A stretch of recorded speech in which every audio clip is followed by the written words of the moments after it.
I tend to prefer the chaos. If you take a look around, you'll see that organized-ish chaos is the vibe. So I got depressed, and when I talked to my therapist, she told me to journal, and because I hated journaling, I decided I would write a story instead, and accidentally, I wrote a fantasy duology. Here's the thing though, I had zero plans, zero direction, zero outline before I started. So grab some popcorn, sit down, and let's chat about it.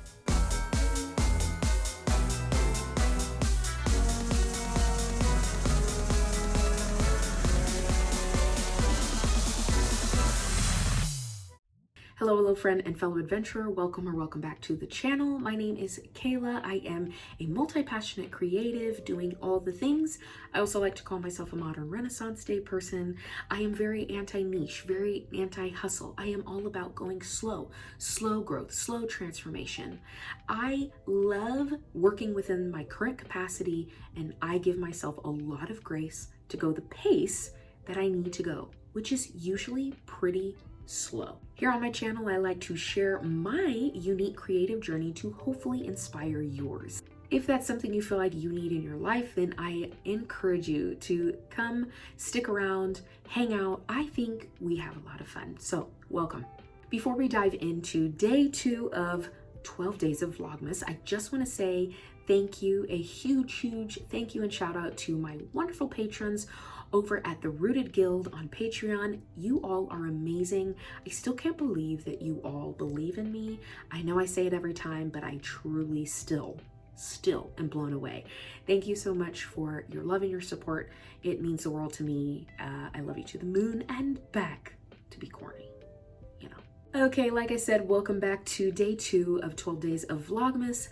Yesterday, we chatted about my origin story. Now, you heard that I accidentally wrote a fantasy duology, and so I told you how on earth that even happened, because it's a doozy. It was not even what I was expecting in any way, shape, or form. But here we are at the end of 2024, and if all goes well, I am on the path to publishing by 2025. I figured since yesterday we talked about the origin story, today we could talk about how I built my story. How did I actually build my story? Because I didn't have any kind of direction or outline. Now you have to remember, I am a noob.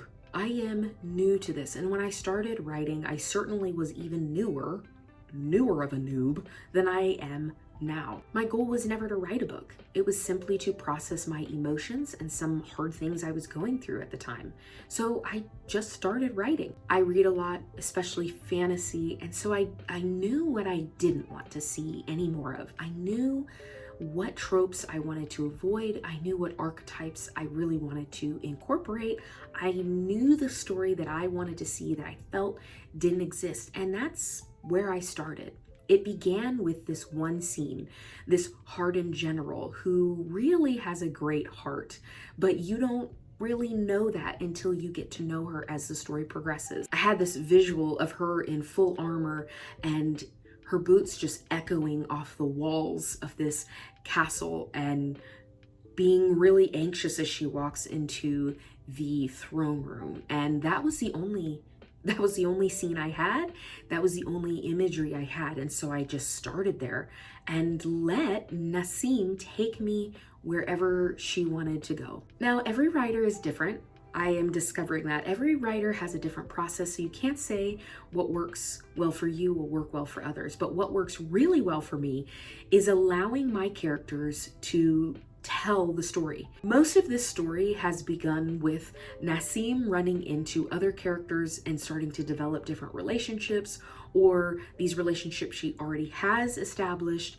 As those interactions happen, those interactions told me what was going to happen in the story.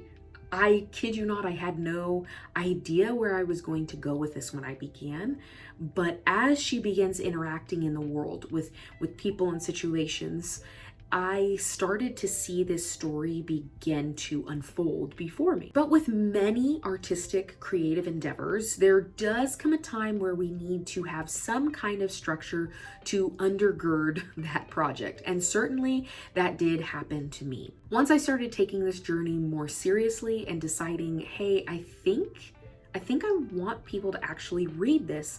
I knew it was about time to incorporate some level of structure and outline into my story. A couple of the key moments that really shifted my mindset to think of my story in a more structured way, I realized that this book was going to be 2 books.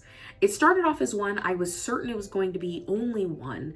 And I think I got about, I don't know, maybe 60 to 70,000 words in and realized that I was only halfway done. If it was going to be a duology, then I would definitely need more structure to keep me in line and to keep track of all of my characters and all of my magic systems, which, by the way, I did not start incorporating magic until the end of book 1. I did not have any magic system whatsoever until I got to book 2.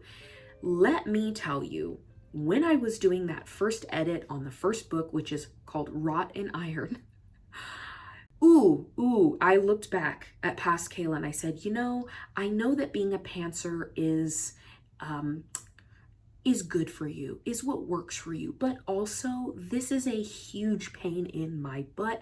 Why didn't you have some level of plan for magic? Well, at the time I just wasn't going to add magic into it, but I changed my mind. Not only did I discover that this was going to be a duology, and not only did I decide to incorporate an entire magic system halfway through this series, I also realized that there were going to be some shifts in relationships, in certain relationships in the book, which therefore created even bigger plot twists. And with the plot twists came potential plot holes.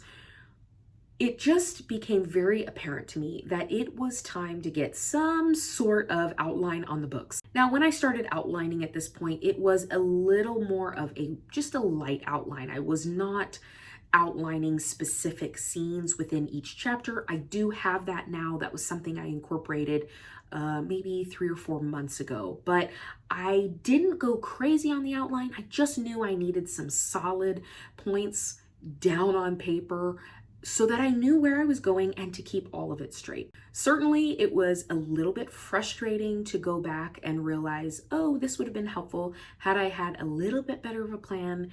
I think allowing myself and allowing the characters to tell me where the story is going, I would much rather do that and then come back and spend a little bit more time in that first developmental edit than to do it the other way around. I think I would really get stuck in the outline phase if I was a plotter. So if you're not familiar with the terms, there's like plotter, pantser, and then something else. See, I'm a noob. I don't know all the terminology, but a pantser is basically somebody who just shows up, has no plan, maybe has a scene here or there, maybe has a character in mind, but just kind of goes for it. That is me. I think that is always going to be me. I think I'm going to always write the first manuscript, the first draft as a character, just like character driven.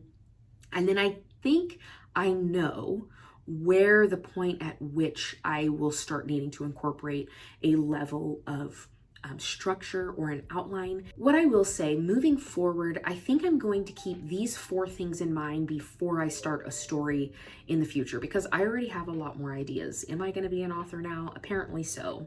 Side quest I never planned on taking. I think the first thing I'm going to consider is the feel. What feel do I want in the book? Do I want it to be comedy, drama, dark, thoughtful, novel, weird, complex, simple?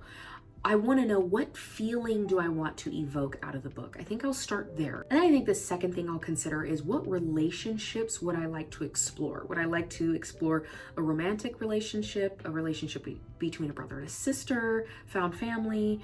You know, what are some of the relationships I would like to explore in the book? I think the third thing that I'd want to consider before starting another project would be to consider, what themes and or tropes do I want to experiment with? This one definitely has maybe some heavier themes like political intrigue, has some tropes with enemies to lover, but it's a slow burn, and the romance really isn't in the forefront, it's kind of in the background.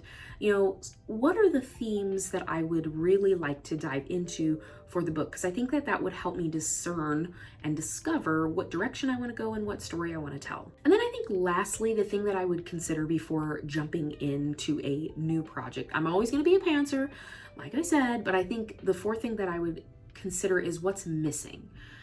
I read a lot. I love reading, and I am pretty low key when it comes to reviews. I am not a harsh critic. However, I will say that there are a lot of tropes, themes, books that really fit into this kind of book talk sensation that get hyped up. I can't tell every story that's missing, but I certainly would like to tell some more stories that I don't see on the bookshelves.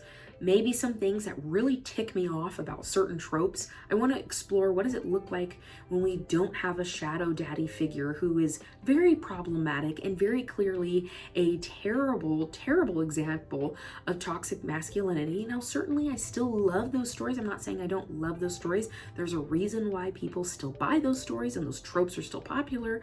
However, like, what does it look like to have somebody who doesn't fit the beauty standards? What does it look like to have somebody who actually is emotionally competent enough to communicate? Like, the miscommunication trope is just, it's lost on me. So what's missing? What about a great communication trope? Let's write that story. So while I'll always be a pantser, I think those are the four things that I would consider that would give me maybe a little bit more of a lighter structure before diving in headfirst next time. Now that I know that I want to pursue being a self-published author, being an indie author, I think that I would keep those things in mind before jumping in the next time. I tend to prefer the chaos. If you take a look around, you'll see that organized-ish chaos is the vibe, and I am totally okay with that. Well, adventurer, we've come to the end of Vlogmas Day 2. Thank you so much for showing up. Please come back for Vlogmas Day 3, where I'm going to be introducing you to my main character, Nassim, and I won't be giving too much away because, you know, the book ain't out yet, but I want you to meet my main character, my inspiration, why she means so much to me. I cannot wait because she's amazing, in my opinion, in my personal opinion. See you next time. Bye, friend.